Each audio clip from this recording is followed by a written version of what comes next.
قل أئنكم لتكفرون بالذي خلق الأرض في يومين، فرما دیجئے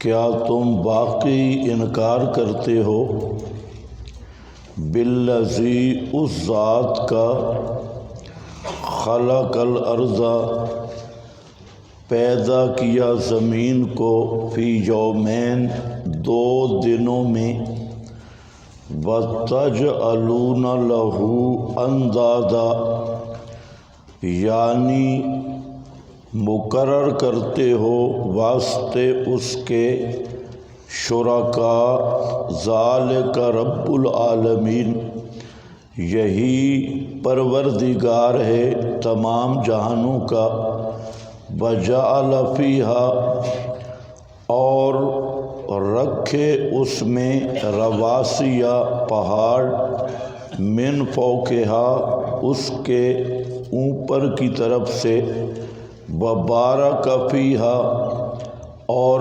برکتیں رکھی اس میں وقدر فیہا اور مقرر کیا اس میں اندازہ کیا اس میں اقواتہا روزیوں کا فی 4 ایام 4 دنوں کے سواء للسائلین برابر ہوا واسطے پوچھنے والوں کے ثم استوى الی السماء پھر قصد کیا آسمان کا وہی دخان اس حال میں کہ یہ دھواں تھا فقال لها وللارض پس فرمایا اس کو اور زمین کو ائتیا طوعا او کرہا حکم بجا لو خوشی سے یا زور سے قالتا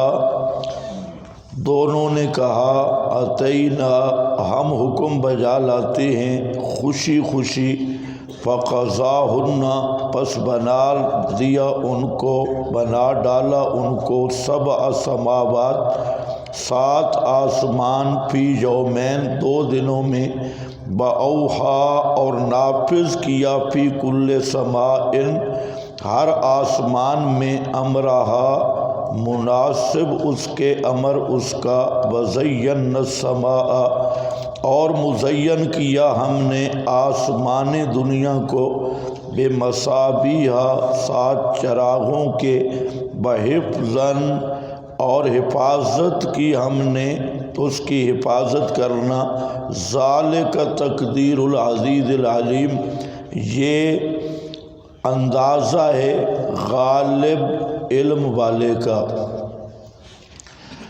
قل اَإِنَّكُمْ لَتَكْفُرُونَ فرما دیجئے آیا واقعی تم انکار کرتے ہو یہ دلیل توحید عقلی ہے اور اَإِنَّكُمْ کا استفہام تعجب کے لیے ہے اور تکفرون بالذی سے مراد شرک ہے جس کی تفسیر بتجعلون لہ اندادا میں کی گئی ہے تو معنی یہ بنے گا فرما دیجئے کیا واقعی تم انکار کرتے ہو یعنی تمہارا یہ انکار قابل تعجب ہے کیا اس کو کیوں بھی گونج پیدا کر رہا ہے اس کو صاف کرو اَإِنَّكَ لَتَكْفُرُونَ اَإِنَّكُمْ لَتَكْفُرُونَ کیا البتہ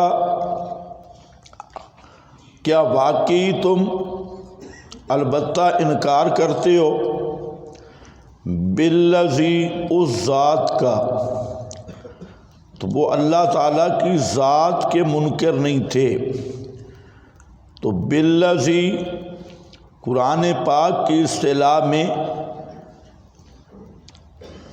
کافر بے توحید اللہ کو کافر باللہ کہا گیا تو بالذی کے نیچے لکھا ہے اس کی توحید کا، اس کا انکار کرتے ہو یعنی اس کی توحید کا انکار۔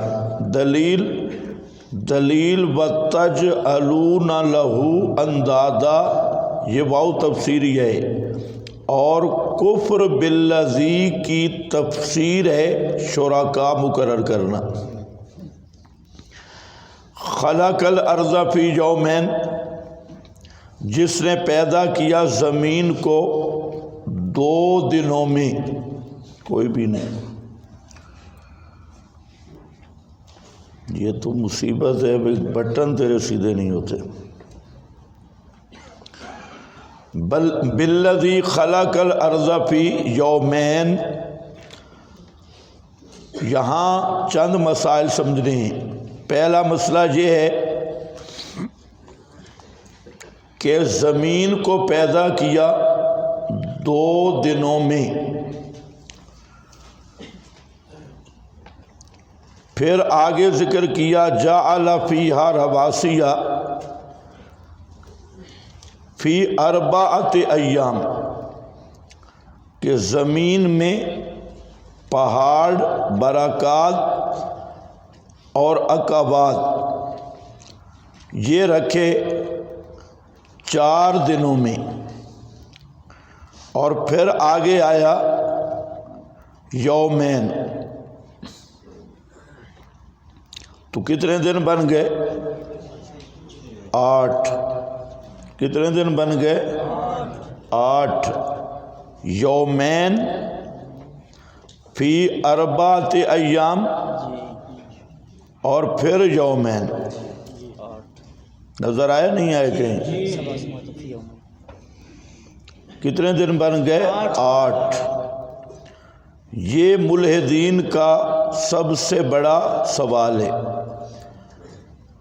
قرآن پاک میں تعارض ثابت کرنے کا، کہ قرآن کریم کی متعدد آیاتیں، بس صحیح ہے، متعدد آیاتیں جن میں آسمان و زمین کی تخلیق 6 دنوں میں مذکور ہے۔ مثلا سورۃ الاعراف نکالیں، آیت نمبر 56۔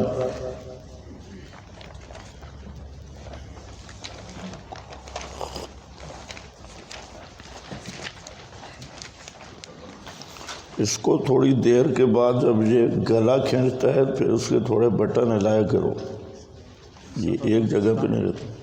ہاں، صفحہ نمبر 297۔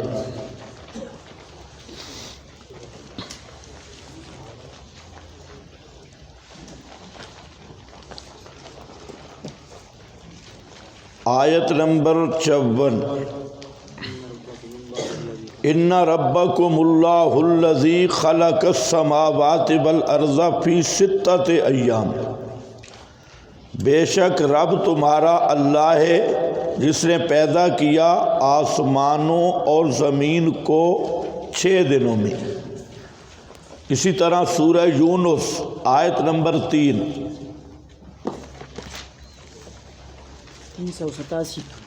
387۔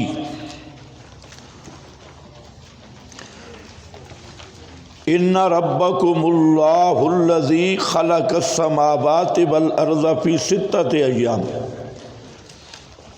6 دنوں میں، فی 6 ایام۔ اسی کے ساتھ سورہ فرقان آیت نمبر 59۔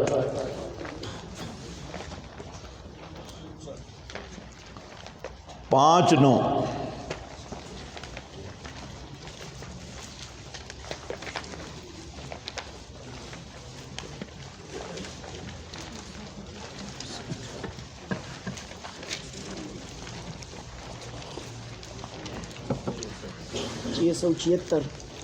چھ سو چھہتر بھائی۔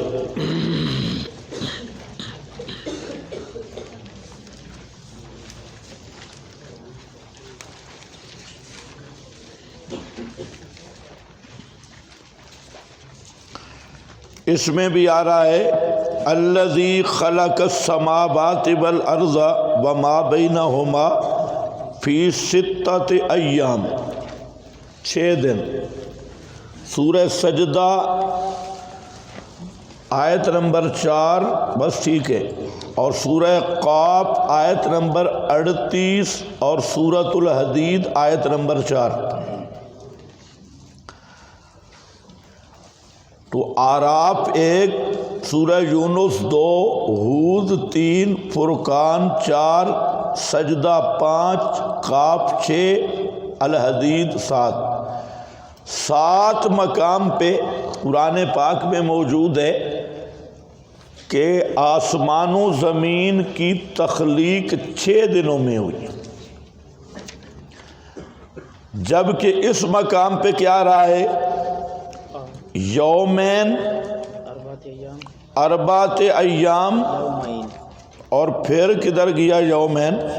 آخر سے دوسری صدر پھر یومین، 7 سماوات فی یومین۔ وہ کہتے ہیں کہ جہاں 8 دن ہیں اور 7 مقام پر 6 دن ہیں، تو یہ اشکال ہے۔ تو جواب یہ ہے کہ یہ اشکال نہیں، یہ جہالت ہے۔ میں نے آپ کو قرآن کا ضابطہ بتایا ہے کہ قرآن پاک ایک مضمون کو کئی مقام پہ ذکر کرتا ہے، تفصیل ایک مقام پہ ہوگی۔ اب یہ جو آسمان و زمین کی خلق کا مضمون ہے تو یہ 8 مقام پہ یہاں آیا، 7 مقام میں اجمال ہے اور 8ویں مقام میں اس کی تفصیل ہے، اور تفصیل سمجھنی ہے، وہ تفصیلی مقام یہ ہے۔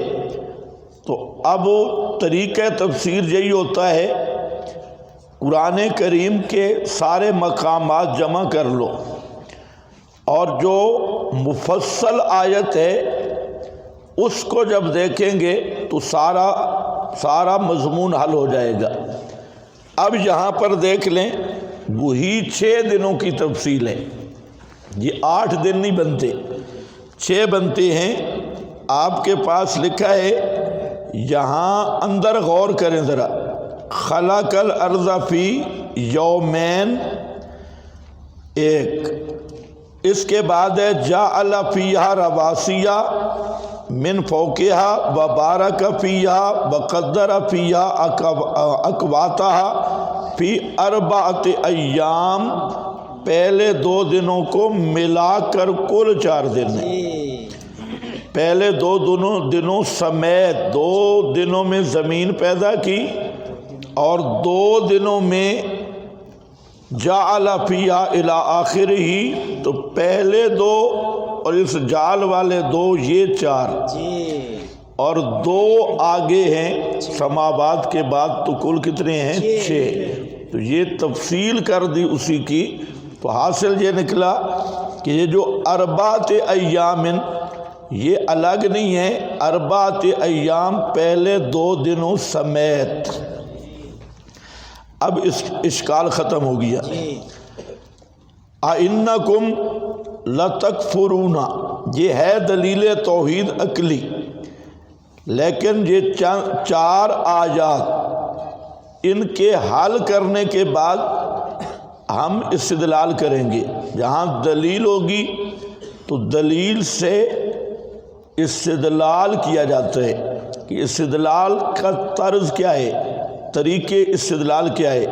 تو جہاں پہلے ذرا اندر سمجھیں، اِنَّکُمْ لَتَکْفُرُونَ ہو گیا، یوم وَتَجْعَلُونَ لَهُ اندادا، اور بناتے ہو واسطے اس کے اندادا۔ اندادا جمع ند کی ہے، اور ند کہتے ہیں برابر کو۔ سورہ بقرہ میں بھی آیا ہے، فَلَا تَجْعَلُوا لِلَّهِ اندادا۔ اس سے بڑے بڑے حضرات کو دھوکہ لگا۔ اور انہوں نے شرک کا معیار تسبیہ کو بنایا. شرک کا معیار تسبیہ، برابری. یہ جتنے بڑے بڑے بزرگ ہیں، بڑے بڑے یعنی بڑے مشہور اور شرک کے وکیل بنے ہوئے ہیں، تعویلیں کرتے ہیں، جیسے میں نے آپ کے سامنے ذکر کیا رفیع صاحب وغیرہ، اور اس طرح کے ہمارے دیوبندی حضرات میں بھی، بریلی حضرات میں بھی، اور اب اہل حدیث حضرات میں بھی. تو وہ کہتے ہیں کہ شرک کا معیار برابری ہے. جب تک کسی ہستی کو اللہ کے برابر نہ مانا جائے شرک نہیں ہوگا. تو یہاں پر ہے وَتَجْعَلُونَ لَهُ أَنْدَادًا، تو پھر تقسیم کرتے ہیں کہ دیکھیں اللہ کا علم غیب وہ لامتناہی ہے، اور انبیاء کا علم غیب وہ متناہی ہے. اللہ کا علم غیب ذاتی ہے، حضرات انبیاء کرام کا علم غیب عطائی ہے. اللہ کا علم غیب اور انبیاء کے علم غیب میں فرق ہے، برابر نہیں. اسی طرح اللہ کا تصرف ذاتی ہے اور انبیاء کرام کا تصرف عطائی ہے. تو یہ ذاتی عطائی. اسی طرح اور صفاتیں، تو جو حضرات نبی کریم علیہ السلام کے لیے علم غیب مانتے ہیں وہ مشرک نہیں، تصرف ما فوق الاسباب مانتے ہیں وہ مشرک نہیں، اس لیے کہ وہ اللہ کے برابر نہیں مانتے. توجہ ہے؟ یہ شبہ ہے، اور یہ شبہ بڑا ہے. یہ کراچی کے ایک بڑے بزرگ ہیں، تو یہ 2-3 دن فون پر وہ یہی سمجھتے رہے، انہیں سمجھ نہیں آتا تھا. وہ کہتے کہ آپ غیر اللہ کی پکار کو شرک کہتی ہیں، حالانکہ جو غیر اللہ کو پکار رہا ہے وہ اس کو شفیع سمجھ رہا ہے، اللہ کے برابر نہیں سمجھ رہا. تو شرک تب ہوگا کہ وہ اللہ کے برابر سمجھے. اور پھر ساتھ یہ بھی ملا دیا کہ اللہ کے برابر تب سمجھے گا کہ وہ اس کو واجب الوجود سمجھے. اسی لیے شرح عقائد میں شرک کی تعریف میں لکھا ہے کہ اللہ تعالیٰ کے سوا کسی دوسرے کو واجب الوجود سمجھے. تو جب واجب الوجود نہیں سمجھتا تو اس لیے کوئی بھی مشرک نہیں. تو میں نے اسے کہا کہ پھر تو ابو جہل بھی مشرک نہیں. جی آپ کی اس تقریر پر ابو جہل اپنے شرکاء کو اللہ کے برابر سمجھتا تھا. اسی لیے تو مسئلہ الہ کی تمہید میں آپ نے پڑھ لیا کہ ابو جہل اپنے معبودوں کو اللہ کے برابر نہیں سمجھتا تھا. یہی جو بریلویوں کے امام المناظرین سے ہماری بات چیت ہوئی تو وہ بھی یہی کہتے تھے، اور اس نے کراچی کے مولویوں کو بھی کہا، امدادیہ کے مولویوں کو بھی کہا کہ شرک کا معنی بتاؤ. یہ کیا ہو گیا بھائی تمہیں؟ کیا مسئلہ ہے؟ تو یہ جو سامنے یا بیٹھو نہیں یا اٹھو نہیں، کوئی طریقہ بھی اختیار کرو.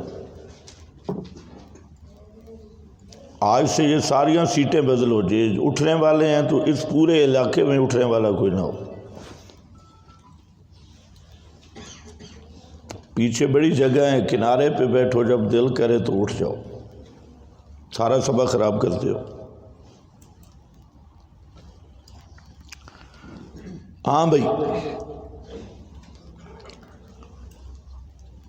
تو یہ مسئلہ بنا رہا کہ شرک کیا ہے. شرک کی تعریف کیا ہے؟ تو مقصد یہی تھا کہ شرک کس کا نام ہے؟ تسویہ اور برابری کا نام ہے۔ تو میں نے اسے کہا کہ مسئلہ آسان ہے کہ مشرکین عرب کا شرک مسلم بین الفریقین ہے، تم بھی مانتے ہو ہم بھی مانتے ہیں۔ اب آپ شرک کی ایسی تعریف کر دیں کہ ابو جہل مشرک ثابت ہو اور آپ موحد ثابت ہو، اور ہم ان سب کو یہی کہتے ہیں، چاہے للڑ ہیں، چاہے بریلر ہیں، چاہے شیعہ ہیں، تو ہمارا مطالبہ یہ ہے کہ مشرکین مکہ کا شرک تم بھی مانتے ہو ہم بھی مانتے ہیں، وہ مسلم مشرک تھے، اور تم شرک کا ایسا معنی بتا دو کہ ابو جہل مشرک ثابت ہو اور تم موحد ثابت ہو۔ سمجھ گئے میری بات؟ ابھی تک تو نہیں بتا سکے، نہ اپنے سٹیجوں پہ نہ سامنے، کہ ابو جہل مشرک ثابت ہو تم موحد ثابت ہو۔ تو یہ کیا کرتے ہیں؟ شرک برابری اور تسویہ۔ جب برابری اور تسویہ ہے تو پھر تو مکہ والے اللہ کے برابر نہیں مانتے تھے، تو وہ پھر مشرک کیسے؟ آپ پڑھ چکے ہیں، وہ واجب الوجود نہیں مانتے تھے، خالق نہیں مانتے تھے، متصرف امور عظام میں نہیں مانتے تھے۔ 16 امور میں نے ذکر کیے امور عظام سے، جن میں وہ اللہ تعالیٰ کے سوا کسی کا تصرف نہیں مانتے تھے۔ تو شرک کی تعریف میں یہ کہنا کہ وجوب الوجود کی تعریف اس میں داخل کرنا یا اللہ کے برابری کا مفہوم لینا، تو اس کا مطلب تو پھر یہ ہے کہ مشرکین مکہ سے زیادتی ہوئی ہے۔ وہ مشرک نہیں تھے، قرآن نے انہیں مشرک کیوں کہا؟ پیغمبر کریم نے انہیں مشرک سمجھ کے قتل کیوں کیا؟ فَاقْتُلُوا الْمُشْرِكِينَ، تو وہاں تو مشرک تھے ہی نہیں، تو فَاقْتُلُوا کس کو کہا گیا؟ تو اس لیے یاد رکھ لو کہ برابری کا کیا معنی ہے؟ برابری یا تسویہ دو چیزوں میں ہوتا ہے۔ ایک تسویہ فی الذات و صفات، ذات اور صفات میں برابری۔ تو ذات و صفات میں برابری کا تو مکی مشرکوں میں سے کوئی بھی قائل نہیں تھا، بلکہ سورہ بقرہ پر میں نے امام رازی کی عبارت لکھی ہے اور دیگر حضرات کی، ان سب نے کہا کہ اللہ تعالیٰ کی ذات و صفات میں مخلوق کو برابر سمجھنے والا کوئی مشرک پیدا نہیں ہوا، الان اب تک نہیں ہوا کہ جو اپنے معبود کو اللہ کے برابر سمجھتا ہو ذات اور صفات میں۔ اور دوسرا ہے ند فی الدعاء والعبادہ یا ند فی المعاملہ، معاملہ میں برابری، سور و پکار میں برابری، نظر و نیاز میں برابری، عبادت اور پکار میں برابری۔ تو جہاں برابری کا مفہوم آیا ہے قرآن میں تو اس سے مراد ہے معاملہ میں تسویہ۔ کس میں؟ معاملہ میں، دعا، پکار، نظر، نیاز، اس میں تسویہ۔ تو جو مشرک ہوتا ہے وہ نظر، نیاز اور دعا، پکار اللہ کی بھی کرتا ہے، معبود باطل کی بھی کرتا ہے، اور تسویہ اور برابری اس میں ہے، ھذا للہ وھذا لشرکائنا۔ وہ کہتے ہیں ھذا للہ، یہ حصہ اللہ کا اور یہ ہمارے بزرگوں کا، ان کے نام کی نظر نیاز۔ تو حاصل کیا نکلا؟ ایک ہے برابری ذات اور صفات میں، اس کا کوئی بھی قائل نہیں رہا، اور دوسری ہے برابری یا تسویہ معاملہ میں، سور و پکار میں، عبادت، نظر نیاز میں۔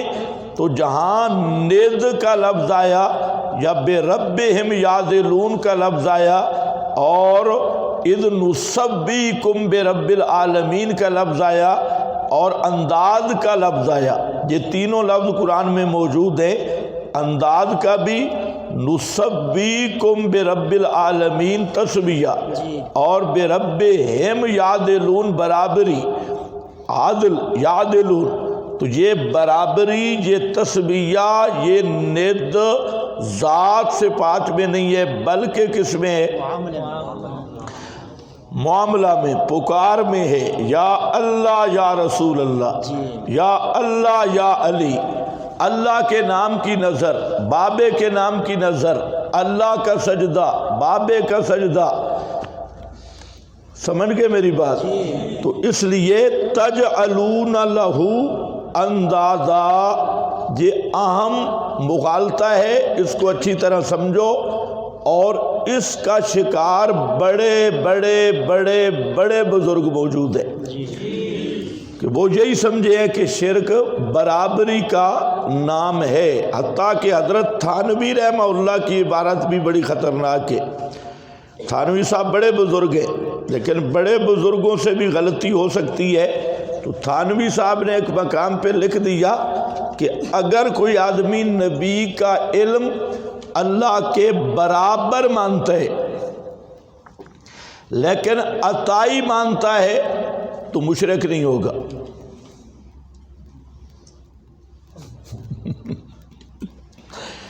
نبی کا علم اللہ کے برابر مانتا ہے لیکن عطائی مانتا ہے تو مشرک نہیں ہوگا. سمجھ گئے میری بات؟ مشرک نہیں ہوگا. اور احمد رضا نے لکھا ہے جو اللہ کے برابر مانتا ہے وہ مشرک ہے چاہے عطائی بھی مانے. تو اس عبارت میں احمد رضا کی عبارت بہتر ہے حضرت تھانوی کی عبارت سے. احمد رضا جو کٹر مشرک ہے وہ کہتا ہے کہ اللہ کے برابر مساوات کا دعویٰ کرنے والا مشرک ہے. اور تھانوی صاحب کی عبارت ہے کہ وہ مشرک نہیں ہے. تو ہم کہیں گے یہ لغزش قلم یا 10 من البغات ہے. یہ لغزش قلم یا 10 من البغات ہے. اور یہ ایسی عبارت ہے کہ اس پہ تمہارے مناظر اس طرح پھنستے ہیں کہ ان کے پاس جواب نہیں ہوتا. ہمارا جو علم غیب والا مناظر ہے اس میں جواب بھی موجود ہے, اس کو سن لو. یہ سب سے بڑا بریلویہ کا اعتراض تھا, سب سے بڑا, کہ تھانوی صاحب کہہ رہے ہیں برابر بھی مانے تو مشرک نہیں ہے.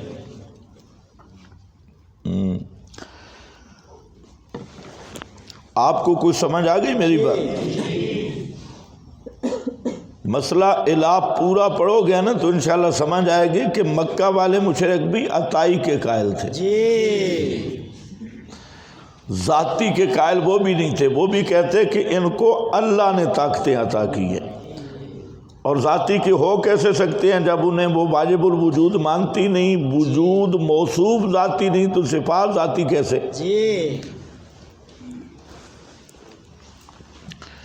وَتَجْعَلُونَ لَهُ اندازا, اور بناتے ہو تم واسطے اس کے اندادن.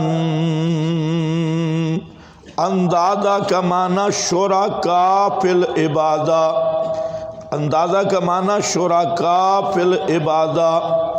نکالو سورہ بقرہ بھی, فَلَا تَجْعَلُوا لِلَّهِ اندازا. صفحہ نمبر 18 صفحہ جی. فَلَا تَجْعَلُوا لِلَّهِ اندازا.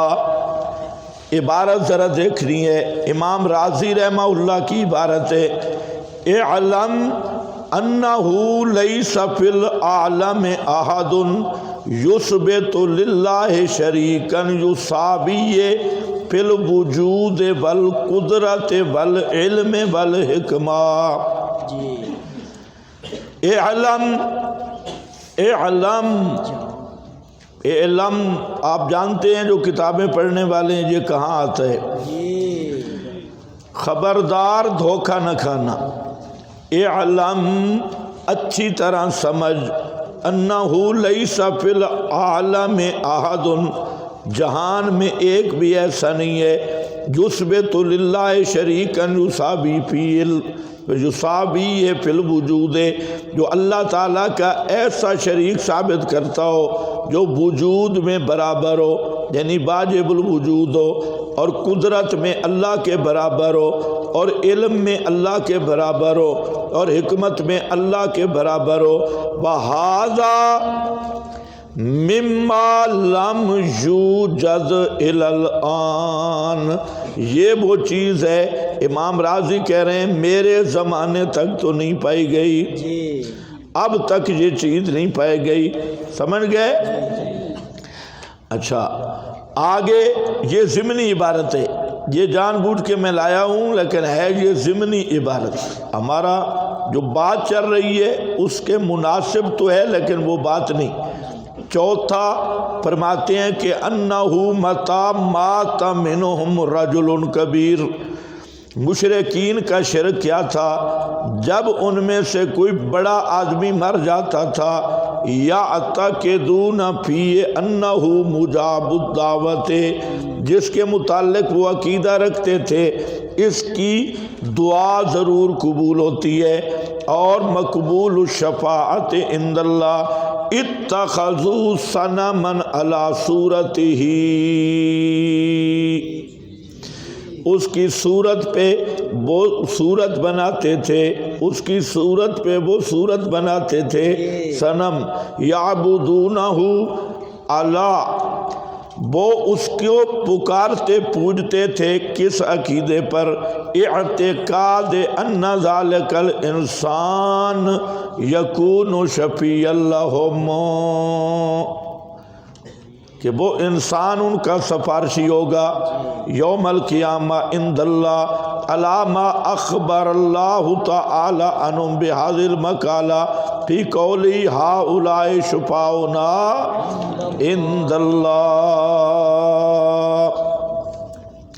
تو حاصل کیا نکلا کہ تسبیہ ذات صفات کا مراد نہیں ہے بلکہ تسبیہ معاملہ والا مراد ہے۔ اسی طرح اگلی عبارت ہے، یہ ہے بیضاوی کی، بیضاوی کون ہے؟ علامہ بیضاوی کی، فرماتے ہیں وَمَا زَعَمُوا أَنَّهَا تُسَاوِي فِي ذَاتِهِ وَصِفَاتِهِ وَلَا أَنَّهَا تُخَالِفُ فِي أَفْعَالِهِ لِأَنَّهُمْ لَمَّا تَرَكُوا عِبَادَتَهُ إِلَىٰ عِبَادَتِهَا، جب ان کی عبادت اس کی خالص عبادت کو چھوڑ کر ان کی عبادت بھی ساتھ شامل کی تو ان کا نام آلیہ رکھا تو ان کا حال ایسے ہی حال ہو گیا جیسے ذوات واجبہ بذات ہوں، یعنی معاملہ ان کے ساتھ وہی کیا جو برابری والا ہے، معاملہ عبادت والا ان کے ساتھ وہی کیا جو برابری والا ہے، وہ برابر سمجھتے نہیں تھے، نا عقیدہ تھا، تو یہ بھی تسبیہ فی المعاملہ ہے۔ آگے عبارت ہے کہ التسہیل کی عبارت ہے، یراد بہ ہنا الشرکاء المعبودون مع اللہ، اس میں کیا مطلب ہے؟ یہ وہی بات کر رہا ہے کہ جہاں انداز سے مراد شرکاء فی العبادت ہے، شرکاء فی العبادت ہیں۔ آگے پھر ابو سعود کی عبارت ہے، اس میں فرماتی ہیں تسمیۃ ما یعبدہ المشرکون من دون اللہ اندادا، مشرک جن ہستیوں کو اللہ کے سوا پوجتے تھے ان کا نام انداز کیوں رکھے؟ والحال انہم ما زعموا انہا تماثلہ تعالی فی صفاتہ بلا انہا تخالف فی افعالہ فتحکم بہم۔ ابو سعود کہتا ہے کہ وہ لوگ ذات صفات میں اللہ کے برابر نہیں مانتے تھے، پھر انداز کیوں کہا؟ پھر انداز تحکم بہ، یہ کیا ہے؟ استعارہ تحکمیہ ہے، بطور ان کے ساتھ استہزاء کے کہا کہ تم معاملہ جو کرتے ہو اللہ کو بھی پکارتی ہو ان کو بھی پکارتی ہو، تو مطلب ہے کہ تم نے اللہ کے برابر مانے ہوئے، تو بات جہاں پر بھی وہی تحکم ہے، حقیقت نہیں ہے، ذات صفات میں تسبیہ نہیں ہے۔ ہاں بھئی، اس پر پھر آگے تائید ہے۔ حضرت عبداللہ ابن عباس رضی اللہ تعالیٰ عنہ فرماتے ہیں کہ ایک آدمی نے نبی صلی اللہ علیہ وسلم کو کہہ دیا ما شاء اللہ و شئتا، ما شاء اللہ و شئتا، جیسے اللہ چاہے اور جیسے آپ چاہیں، جو اللہ چاہے اور جو آپ چاہیں۔ اب فقال له النبی صلی اللہ علیہ وسلم اجعلتنی للہ عدلا، کیا تو نے مجھے اللہ کے برابر کر دیا ہے؟ اب تھوڑا سا سوچ لو، اس نے کس چیز میں کہا تھا ما شاء اللہ و شئتا؟ فرمایا کیا تو نے مجھے اللہ کے برابر کر دیا؟ تو یہ برابری کس میں ہے؟ معاملہ میں۔ یہ کس میں ہے؟ معاملہ میں۔ یا وہ ذات صفات میں برابر کر رہا تھا؟ معاملہ میں۔ اور یہ بھی تشدید ہے، ورنہ اس کا اصل مقصد تھا ما شاء اللہ شئتا تحت الاسباب، شاء اللہ فوق الاسباب، لیکن لفظ ایسے آ رہے تھے کہ ایہام ہو رہا تھا، اس لیے آپ نے فرمایا ما شاء اللہ و شئتا اجعلتنی للہ عدلا، کیا تو نے مجھے اللہ کے برابر بنا دیا؟ تو میں یہاں حدیث اس لیے ذکر کی کہ عدل ند ذات صفات میں مراد ہرگز نہیں بلکہ معاملہ میں مراد ہے۔ اس پر پھر آگے جو لمبی حدیثیں ہیں یہ ساری آپ دیکھ لیں۔ ایک بات یہاں پر ماشاءاللہ زبردست لکھی ہے نیچے، فلا تجعلوا للہ اندازہ، نیچے والا حاشیہ پڑھ لو، امام ابن کثیر کی عبارتیں فرماتے ہیں کہ الانداد هو الشرک اخفى من دبیب النمل علی صفا، یہ جو شرک ہے کالے پہاڑ پر کالی چمٹی ہو، اس سے بھی زیادہ باریک ہے۔ کالے پہاڑ پر، صفات پہاڑ، سودا کالا، کالا کالا پشتو والا نہیں جی، سیاہ تورا، ہاں تور غر، جی کالا سیاہ پہاڑ ہو جی، اور چمٹی ہو اوپر، چمٹی بھی کا رنگ کیا ہوتا ہے؟ کالا، تور کالا رنگ، تو وہ نظر نہیں آتی۔ تو شرک اتنا اخفا چیز ہے، خفی چیز ہے۔ حافظ فرما رہی ہے بہوا یقول، اور وہ آدمی کہتا ہے خیال بھی نہیں ہوتا واللہ بحیات کا، اللہ کی قسم اور تیری زندگی کی قسم، اللہ کی قسم اور تیری زندگی کی قسم، یہ وہ نمل ہے جو کالی چمٹی کالے پہاڑ پہ نظر نہیں آ رہی، بظاہر تو یہ لفظ معمولی ہے کہ اللہ کی قسم اور تیری زندگی کی قسم، لیکن من حلف لغیر اللہ فقد اشرک، جس نے غیر اللہ کی قسم اٹھائی اس نے کیا کیا ہے؟ شرک کیا۔ بظاہر یہ لفظ معمولی ہے یا بحیاتی۔ آگے ذرا خیال کرنا، فرماتے ہیں یقول لولا کلبۃ ھذا لاتانا اللصوص ولولا البت فی الدار لأتی اللصوص، اگر کہتا ہے کہ میری یہ کتیا نہ ہوئی گھر میں تو چور چوری کر لیں گے، اگر یہ بطخ نہ ہو، بطخ جو رکھوالی والی ہوتی ہیں بطخیں، اس کو بھی کوئی اور نام رکھا ہوا ہے، ہاں وہ نہ ہوں تو چور چوری کر لیں گے. بقول الرجل لصاحبی ما شاء اللہ وشئت، اور دوسرے کو کہتے ہیں جیسے آپ چاہیں جیسے اللہ چاہے. بقول الرجل لولا اللہ و فلان، یا کہتے ہیں اگر اللہ اور فلانا نہ ہوتا، اللہ اور آپ نہ ہوتے تو یہ ہوتا. لا تجعل فیہا فلان ھذا کلہ بہ شرک، یہ سب اللہ کے ساتھ شرک کرنا ہے، سب اللہ کے ساتھ شرک کرنا ہے. ابن کثیر کی عبارت ہے. آگے پھر وہی ما شاء اللہ وشئت فقال اجعلتنی للہ ندا. تو مطلب کیا ہے؟ اسباب میں تاثیر کا عقیدہ رکھنا، یہ شرک ہے. مؤثر اللہ ہے، اسباب کو اسباب کے درجے میں رکھنا ہے. اسباب میں تاثیر کا عقیدہ یہ شرک ہے.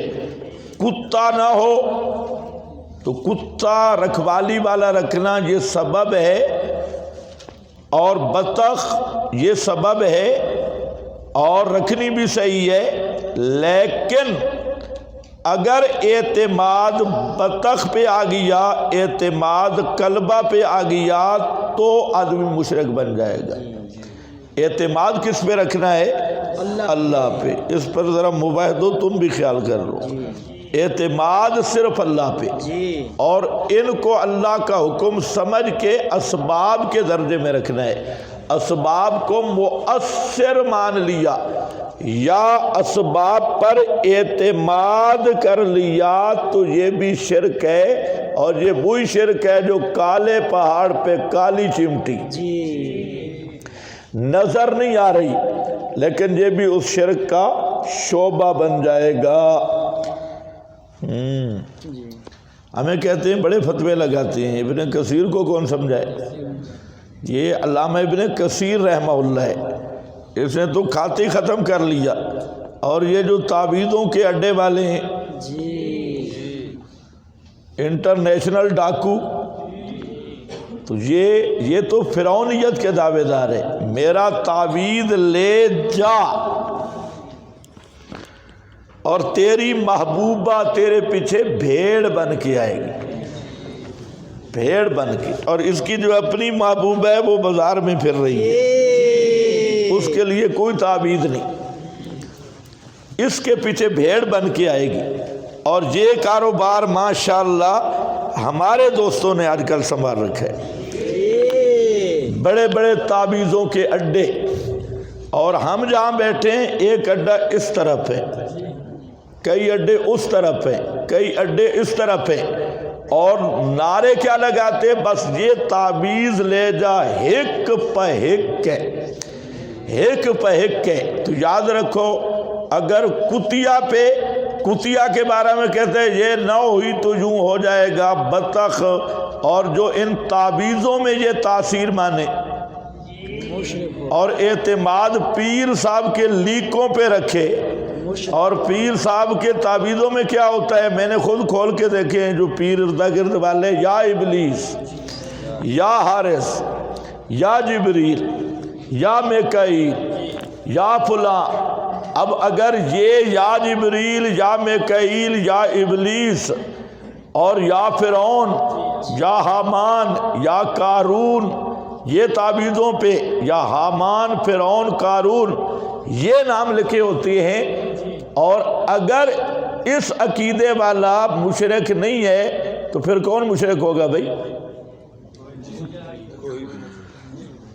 فرعون کو پکار رہا ہے، قارون کو، اور نام کیا لیتا ہے؟ میں قرآن کے تعویذ دیتا ہوں، حدیث کے تعویذ دیتا ہوں. تو تعویذ کھولو تو اندر یا تو ہند سے یا قارون فرعون لکھا ہے، یا حامان لکھا ہے، یا کوئی زیادہ سمجھدار بے ایمان ہو تو جبریل لکھتا ہے، میکائیل لکھتا ہے. تو تو یہ جو خانہ پوری ہے ہند سے ہیں اور یہ چیزیں ہیں یہ خالصتاً کفر بھی ہیں اور شرک بھی ہیں. بے شک. سمجھ گئے میری بات؟ تو اس لیے ہم کہتے ہیں کہ کم از کم جو پیغمبر کریم کا طریق ہے اس پہ رہو. آپ نے کیا بتایا؟ صلاۃ الحاجہ. پیغمبر کا طریق کیا ہے؟ صلاۃ الحاجہ. کوئی مشکل آ گئی 2 رکعت پڑھو صلاۃ الحاجہ، اللہ سے مانگو. اور پھر شریعت کی پوری تعلیم کا زور اس بات پہ ہے کہ اللہ سے دعا کرنا. الدعاء سلاح المومن. دعا مومن کا اسلحہ ہے، دعا مومن کا ہتھیار ہے. پورا قرآن حدیث بھرا ہوا ہے. اب آپ انصاف سے سوچیں کہ جو آدمی تعویذوں اور ان چیزوں تعویذ گنڈوں میں پڑا ہوا ہے بغیر کسی جانبداری کے خالی و ذہن بن کے سوچیں کہ اس کا اعتماد اللہ پہ زیادہ ہوتا ہے یا بابے والے تعویذ پہ؟ تعویذ پہ ہو رہے. نماز کے قریب نہیں جائے گا. اللہ سے مانگنے کی ضرورت ہی نہیں، یہ تعویذ باندھا ہوا ہے، اب اللہ سے مانگنے کی کیا ضرورت ہے؟ جہاں اس نے باندھ دیا ادھر توجہ ہی نہیں، نہ دعا نہ صلاۃ الحاجہ.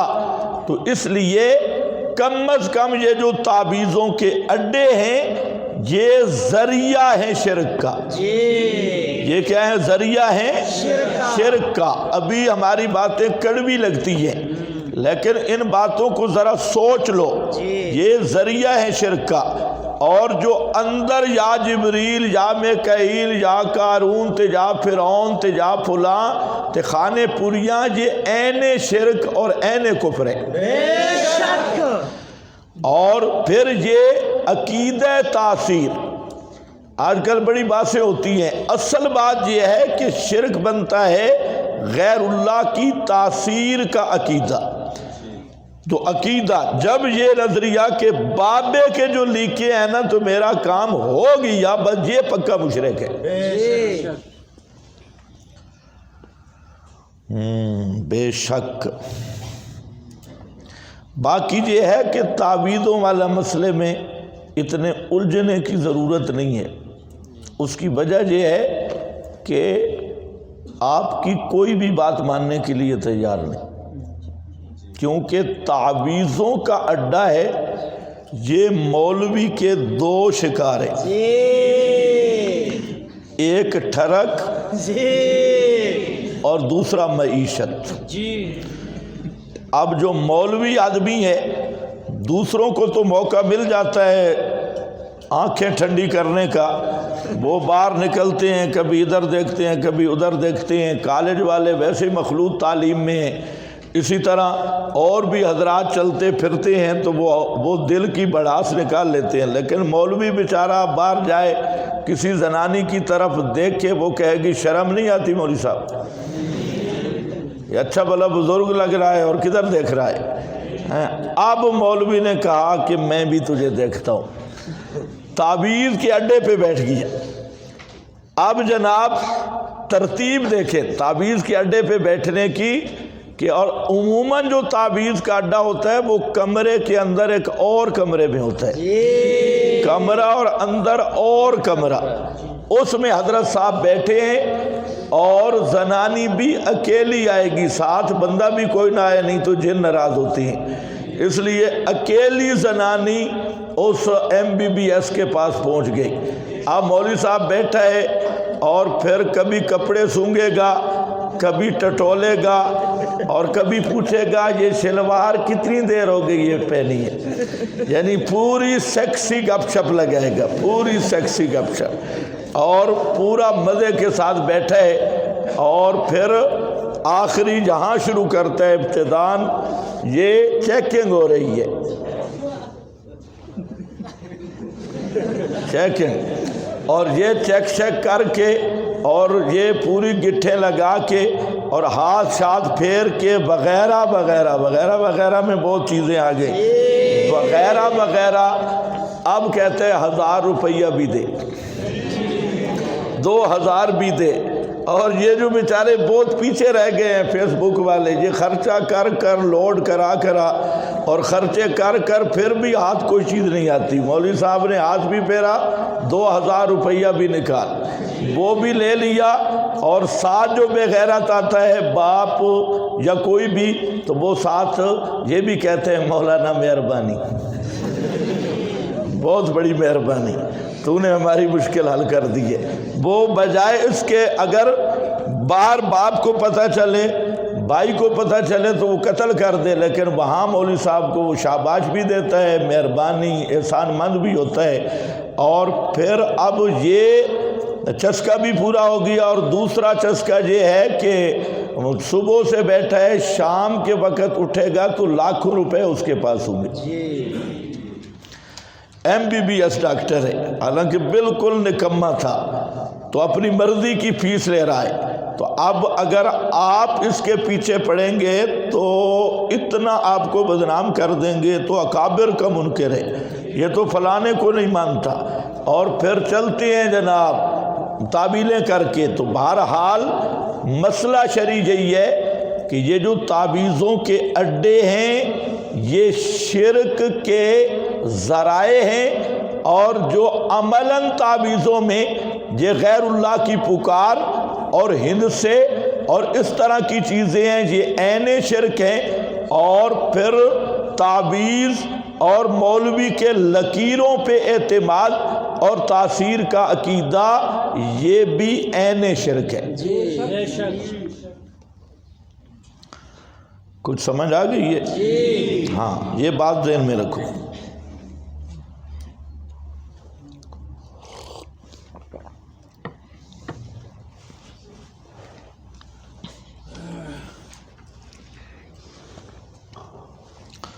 آ جاؤ جی واپس. وَتَجْعَلُونَ لَهُ أَنْدَادًا ذَلِكَ رَبُّ الْعَالَمِينَ. یہی ہے پروردگار تمام جہانوں کا.